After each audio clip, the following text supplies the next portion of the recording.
Closed doors, I'm a fool for your love. Paano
then, di ba na-convert mo na siya?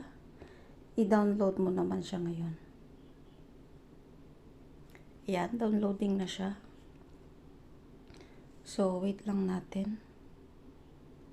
Okay, na-download na siya. Open na natin. Ito na siya.